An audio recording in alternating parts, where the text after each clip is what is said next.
안녕하세요 여러분, 반갑습니다. 한 주간 잘 지내셨습니까? 코로나 4차 유행으로 두 주째 각 가정에서 예배를 드리고 있습니다. 각 가정에서 드리는 예배가 하나님의 풍성한 임재를 누리는 시간이 되기를 간절히 소망합니다. 지난 주일 말씀처럼 눈물골짜기로 지날 때에도 많은 샘이 있는 그런 은혜가 오늘 예배 속에 넘치기를 소망합니다. 오늘부터 우리는 고린도전서 말씀을 함께 살펴보려고 합니다. 고린도전서는 세속도시 속에 살아가는 사람들, 세속도시 속에 존재하는 교회가 여러 가지 어려운 문제들을 많이 가지고 있는 것을 보여줍니다. 그런데 사도 바울이 그런 교회에 편지를 쓰면서 어떤 시각으로 그 문제를 바라보는지, 또 그 문제에 대해서 어떤 해결책을 제시해 주는지를 살펴볼 수 있는 그런 성경입니다. 거대한 세속도시 속에 그리스도인으로 살아가는 우리에게 정말 귀한 교훈과 또 지혜를 주는 그런 말씀이라고 할 수 있습니다. 먼저 오늘 말씀 고린도전서 1장 1절부터 9절을 같이 읽겠습니다. 하나님의 뜻을 따라 그리스도 예수의 사도로 부르심을 받은 바울과 형제 소스데네는 고린도에 있는 하나님의 교회 곧 그리스도 예수 안에서 거룩하여지고 성도라 부르심을 받은 자들과 또 각처에서 우리의 주 곧 그들과 우리의 주 되신 예수 그리스도의 이름을 부르는 모든 자들에게 하나님 우리 아버지와 주 예수 그리스도로부터 은혜와 평강이 있기를 원하노라. 그리스도 예수 안에서 너희에게 주신 하나님의 은혜로 말미암아 내가 너희를 위하여 항상 하나님께 감사하노니 이는 너희가 그 안에서 모든 일 곧 모든 언병과 모든 지식의 풍족함으로 그리스도의 증거가 너희 중에 견고하게 되어 너희가 모든 은사에 부족함이 없이 우리 주 예수 그리스도의 나타나심을 기다림이라. 주께서 너희를 우리 주 예수 그리스도의 날에 책망할 것이 없는 자로 끝까지 견고하게 하시리라.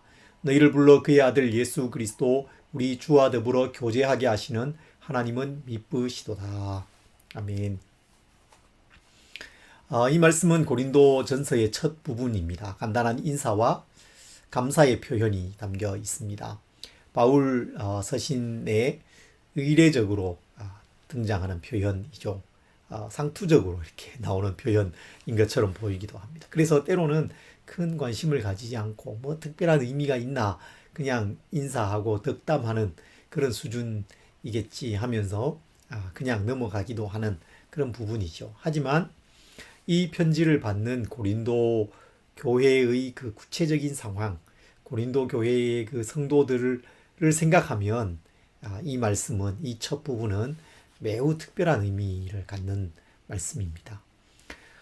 사도 바울이 고대 도시 고린도에 세워진 교회에 편지를 쓰고 있습니다. 고린도는 지금의 그리스에서 남쪽에 있는 도시, 항구 도시입니다. 아테네에서 멀리 떨어져 있지 않은 그런 도시입니다. 고린도는 매우 방탕한 세속 도시였습니다. 항구에 세워진 도시였고 많은 사람이 오가는 그런 도시였죠. 그래서 경제가 아주 번성했습니다. 종교적으로 또 학문적으로도 아주 번성한 그런 도시였습니다. 그러다 보니 필연적으로 그 결과로 아주 방탕한 문화가 형성된 그런 도시였다는 것입니다.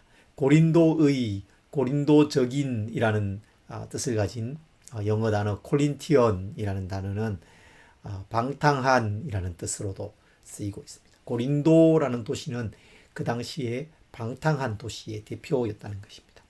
그렇게 방탕한 도시 고린도에, 더러운 도시 고린도에 교회가 세워집니다. 바울이 2차 전도 여행 중에 그곳을 방문하게 되죠. 1년 6개월 동안 그곳에 머물면서 복음을 전합니다. 사도행전 16장부터 18장에 보면 사도 바울이 2차 전도 여행을 하는 이야기가 아주 흥미진진하게 기록된 것을 읽을 수 있습니다. 처음에 바울은 소아시아, 지금의 터키 지역으로 가서 복음을 전하고자 했습니다. 그런 계획을 가지고 있었습니다. 그런데 하나님께서 그것을 막으시죠. 성령께서 그것을 허락하지 않으십니다. 그러던 중에 바울이 환상을 보게 됩니다. 마게도냐 사람 한 사람이 와서 이리로 건너와서 우리를 도와주십시오 라고 말하는 것을 듣게 되죠.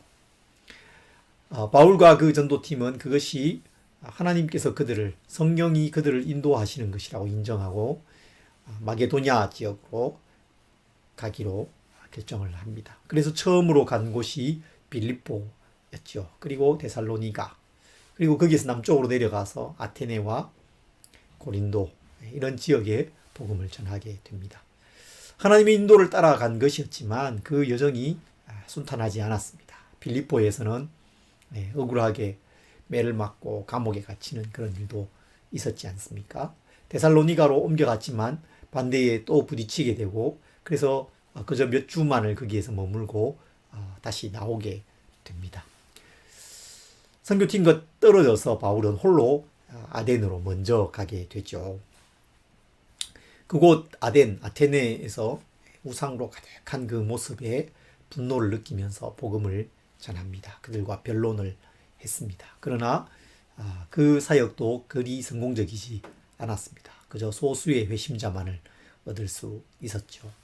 그러다가 고린도에 갔는데 그곳에서 바울은 상당히 안정적인 사역을 하면서 교회를 그곳에 세우게 됩니다. 1년 6개월이라는 상당히 긴 기간 동안 그곳에 머물게 됩니다. 그곳에서 바울은 기대하지 않았던 귀한 동역자를 만납니다.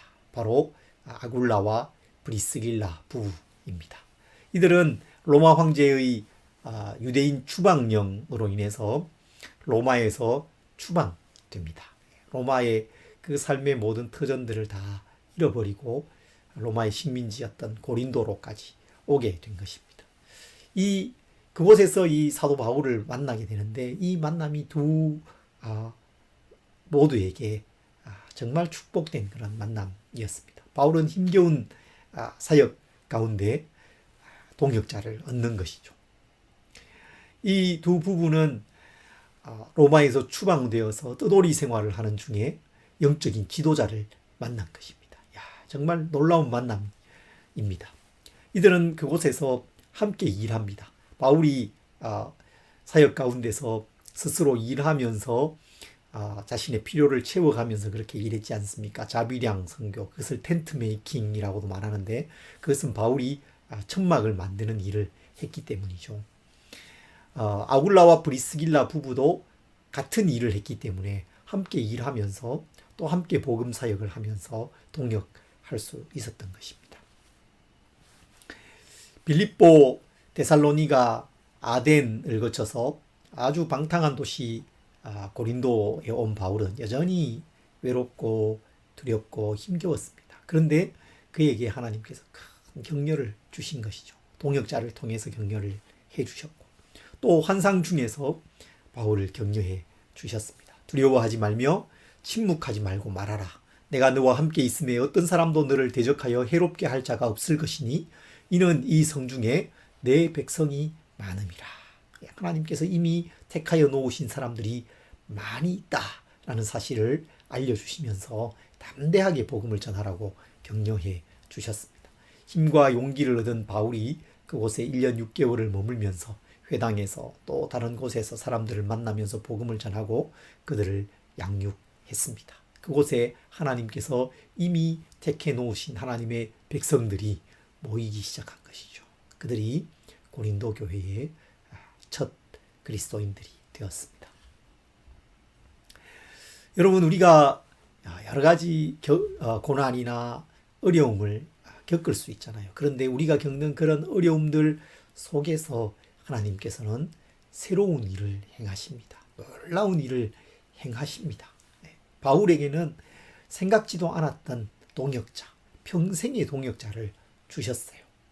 브리스길라 아굴라는 로마에서 추방되어서 하루아침에 삶의 터전을 다 잃어버리고 낯선 도시에 와서 천막 만드는 일을 하면서 생계를 유지하고 있었는데 바울이라는 놀라운 영적인 지도자를 만나고 그를 도우면서 정말 의미 있는 삶을 살아가게 되는 그런 역사적인 일이 일어난 것입니다.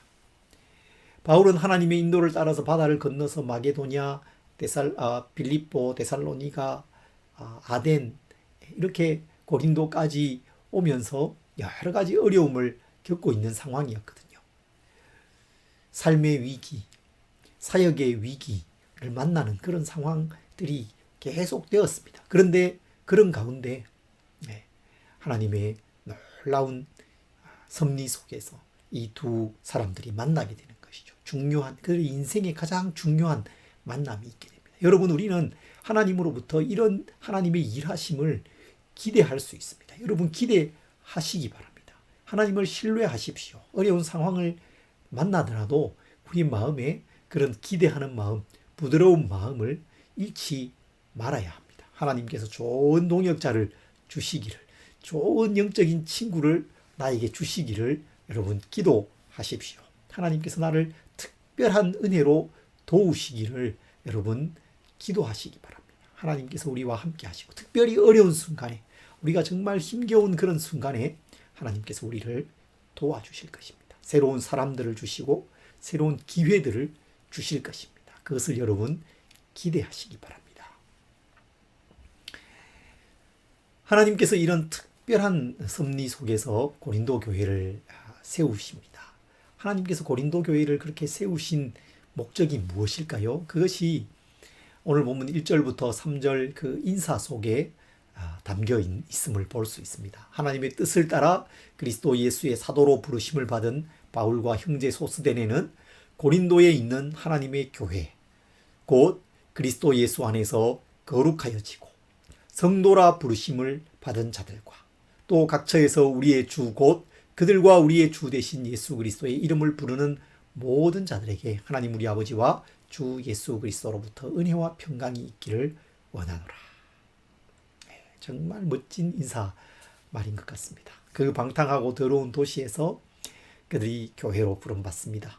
무엇을 위해서 부름받습니까? 거룩한 삶을 위해서 부름받습니다.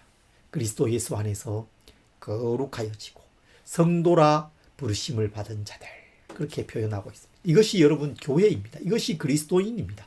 우리는 이 세상 속에 살아갑니다. 세속 도시 속에 살지요. 음란하고 거짓되고 불의와 부정한 일들이 날마다 벌어지고 있는 이 악한 도시, 방탕한 도시, 더러운 도시 속에 우리가 살고 있습니다. 하지만 그 속에서 거룩한 삶으로 부름받는 것입니다.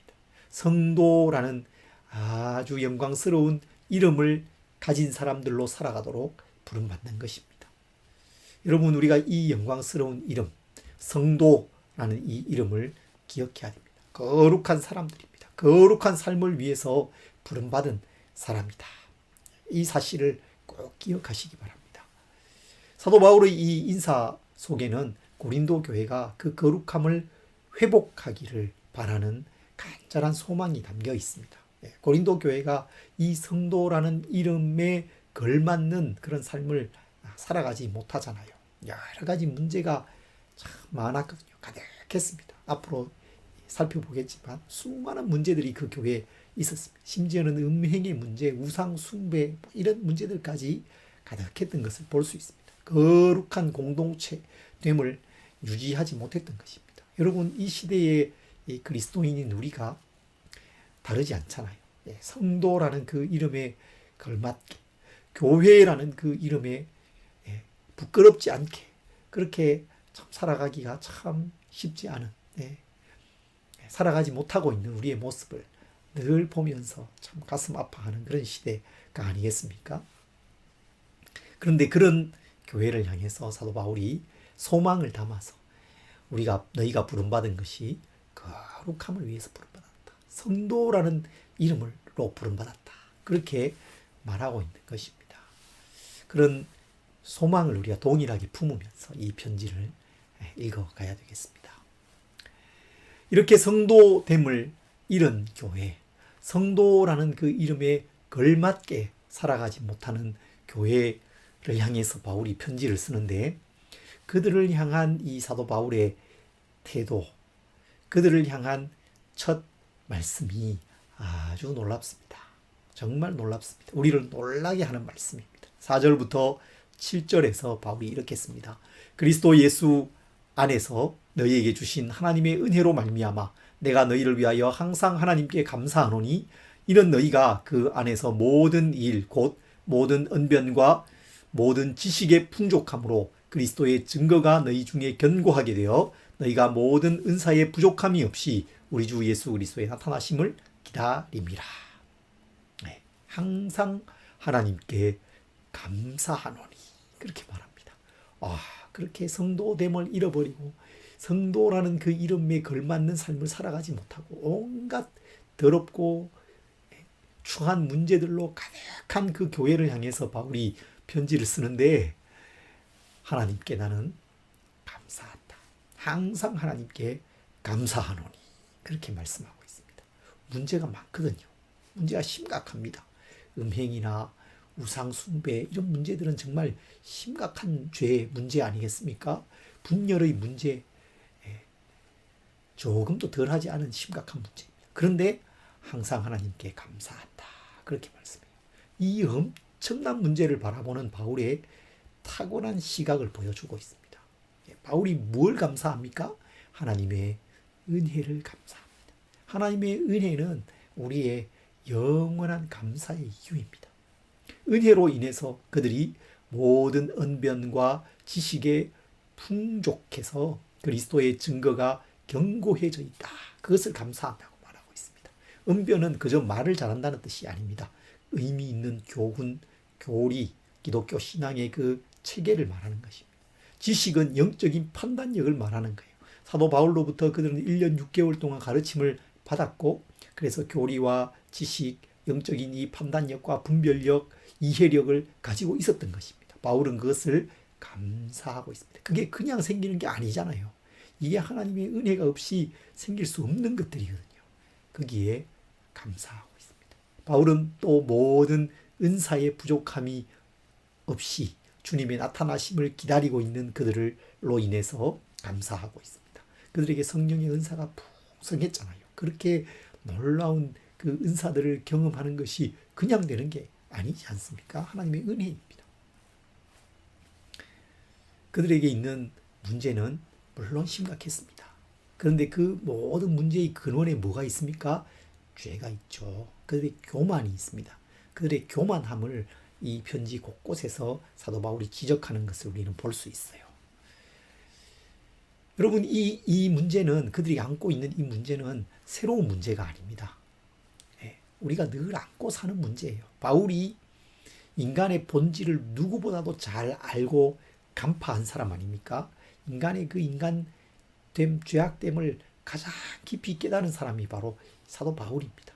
우리 죄의 뿌리를 정말 깊이 간파하고 있죠. 의인은 없나니 하나도 없으며 깨닫는 자도 없고 하나님을 찾는 자도 없고 다 치우쳐 함께 무익하게 되고 선을 행하는 자는 없나니 하나도 없도다.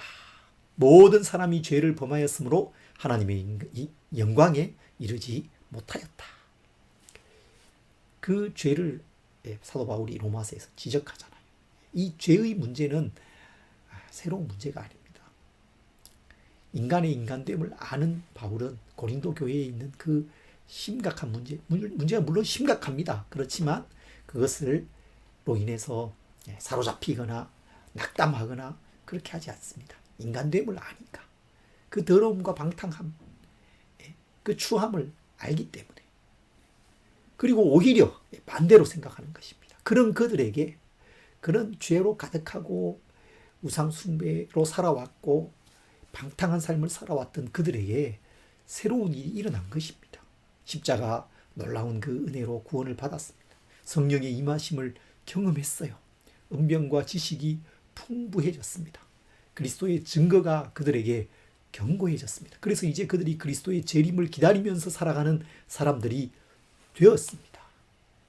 놀라운 일이 일어난 것이죠. 그들의 삶 속에 놀라운 하나님의 은혜가 일어났습니다. 그것을 바울은 더 크게 보고 있는 것입니다. 거기에 감사하고 있는 것입니다.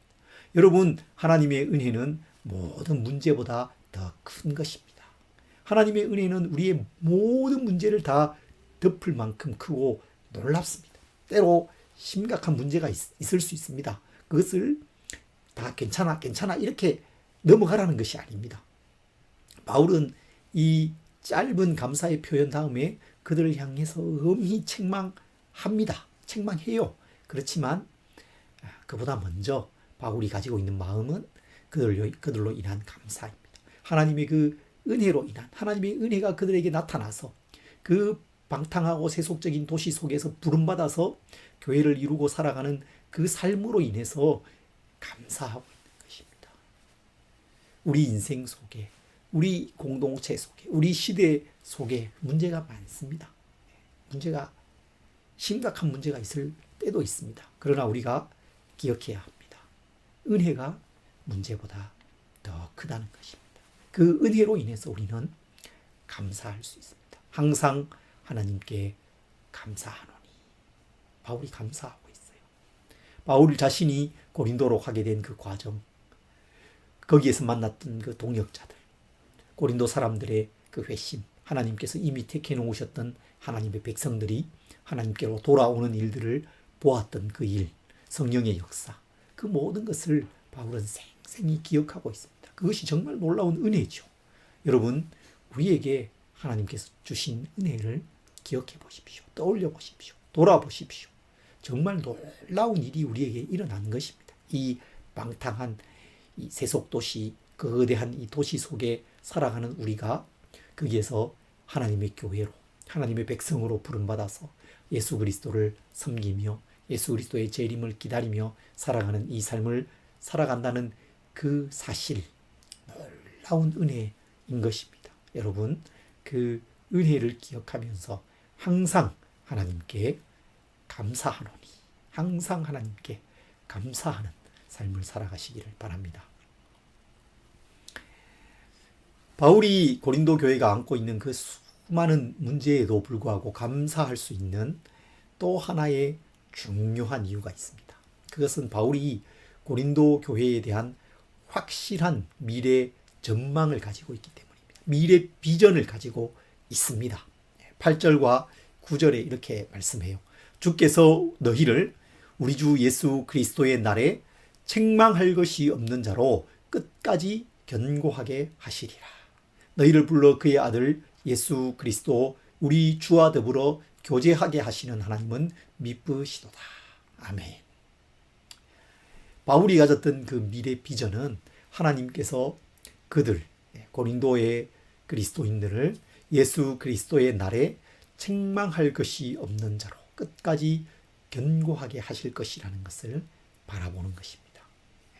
8절 이 말씀을 여러분 반복해서 한번 읽어보십시오. 주께서 너희를 우리 주 예수 그리스도의 날에 책망할 것이 없는 자로 끝까지 견고하게 하시리라. 책망할 것이 없는 자로 끝까지 견고하게 하시리라.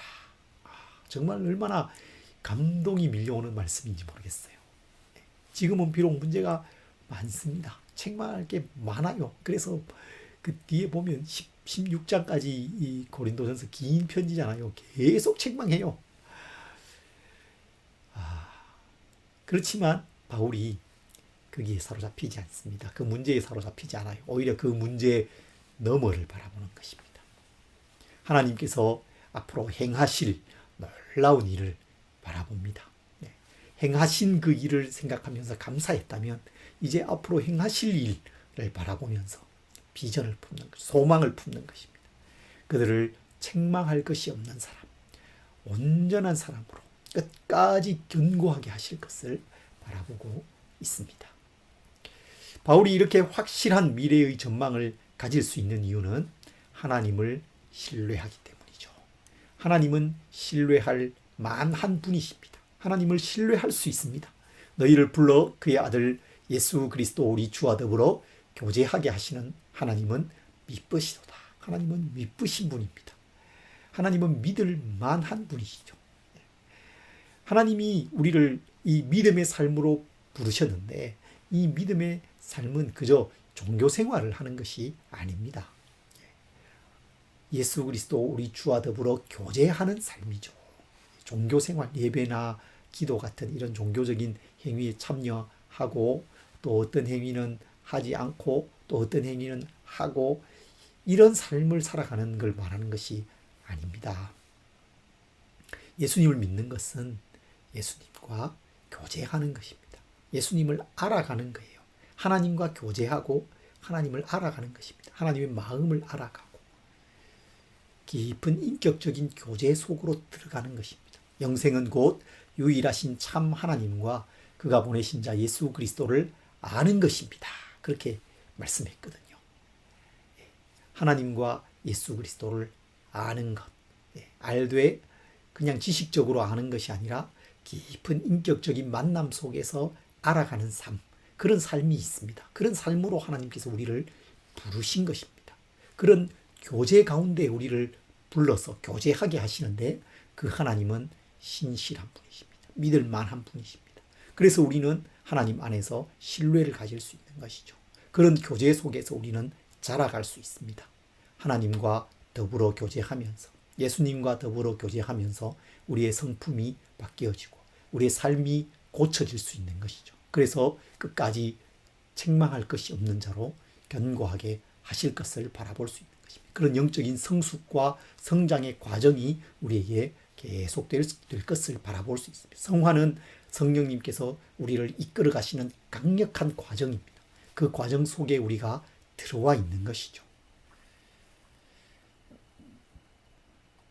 이 말씀을 묵상하면서 야곱 가정에 일어난 일들을 제가 떠올려 보았습니다. 야곱의 그 인생이 참 뒤틀려 있었잖아요. 그 가정이 뒤틀려 있었습니다. 야곱이 아버지의 그 사랑과 인정을 받지 못하면서 그 인성이 이렇게 뒤틀리게 됩니다. 속이고 속는 삶을 살아갑니다. 그러면서 아들에게도 속죠. 아들에게도 건강한 사랑을 보여주지 못합니다. 건강하게 훈육하지 못해요. 그 결과 그 형들이 동생을 팔아버리는, 그리고 아버지를 속여버리는 그런 일을 겪게 되지 않습니까? 참 책망할 것이, 책망받을 일이 많은 사람, 책망받을 일이 많은 그런 가정이었습니다. 그런데 하나님께서 그 가정을 붙드시잖아요. 그가 가는 곳마다 하나님께서 함께 하십니다. 결정적인 순간에 하나님께서 그를 만나 주십니다. 그리고 그 가정을 회복시켜 가시죠. 죽었던 것으로 알고 있었던 그 아들을 만나게 됩니다. 그 형제들이 극적으로 화해하게 됩니다. 요셉이 형들에게 말하죠. 당신들이 나를 해하려고 했고 나를 팔았지만 하나님이 그것을 선으로 바꾸셨다고 그렇게 고백합니다. 야곱의 험난했던 인생을 끝까지 붙드시고 견고하게 하셨습니다. 가족들 요셉과 형들의 그 뒤틀린 마음, 뒤틀린 그 삶을 견고하게 아름답게 해주셨습니다. 여러분, 이것이 창세기의 맨 마지막의 결론이거든요. 그리스도인 하나님의 백성들의 인생 결론입니다. 하나님께서 그 뒤틀린 인생을 고치시고 끝까지 견고하게 책망할 것이 없는 자로 세워가시는 그것을 그 말씀이 보여주고 있는 것입니다. 우리가 그것을 소망할 수 있는 것입니다. 그것이 우리의 미래의 전망인 것입니다. 여러분, 우리에게 어떤 어려움이나 문제가 있으면 우리는 쉽게 그 문제에 파묻혀버립니다. 사로잡혀버려요. 내 내면에 어떤 깊은 문제가 있으면 거기에 빠져서 헤어나오지 못하죠. 내 삶의 주변에서 오는 어떤 문제가 있으면 거기에 파묻혀서 주변을 돌아보지 못하는 때가 참 많습니다. 지금의 문제 때문에 또 미래를 너무 비관적으로 생각할 수 있습니다. 미래를 바라보지 못하는 것이죠. 코로나 이 유행 속에 살아가면서 그로 인한 문제들이 참 많잖아요. 경제적인 문제도 있고 자녀들도 참 어떻게 돌봐야 되나 어려움이 있습니다. 각자 모양은 다르지만 다양한 문제들이 우리에게 있습니다. 공동체에도 문제가 있죠. 우리 같은 이런 작은 공동체는 더 문제가 많습니다. 하지만 그 문제 너머를 바라볼 수 있어야 되겠습니다. 하나님께서 우리에게 이미 해놓으신 놀라운 일, 하나님의 은혜로 주어진 그 일, 그것을 우리가 볼 수 있어야 되겠어요. 거기에 감사해야 됩니다. 그게 그냥 이루어진 일이 아니거든요. 그냥 주어진 게 아니거든요. 하나님의 놀라운 일하심이 있었던 것을 보면서 감사해야 되겠습니다. 그리고 더 그뿐만 아니라 하나님께서 우리에게 앞으로 행하실 그 놀라운 일들, 우리의 미래 전망, 책망할 것이 없는 자로 끝까지 견고하게 하실, 우리의 삶이 뒤틀려지고 우리의 마음이 뒤틀려져 있다 하더라도 그것을 고치시고 우리를 끝까지 만나주시고 우리와 교제해 주시고 우리를 새롭게 해 가실 그 하나님을 우리가 바라보고 소망해야 되겠습니다. 여러분, 하나님은 신실하신 분이십니다. 믿을 만한 분이십니다. 우리가 그분께 신뢰를 두어도 됩니다. 신뢰를 두는 그 사람을 하나님께서 결코 부끄럽게 하지 않으실 것입니다. 우리의 인생을 견고하게 하시고 아름답게 하시고 책망할 것이 없는 자로 끝까지 견고하게 세워주실 그 하나님을 신뢰하면서 지금의 이 어려움, 이 시대의 어려움을 이기며 이 시대를 살아가는 우리 성도님들이 다 되시기를 간절히 소망합니다.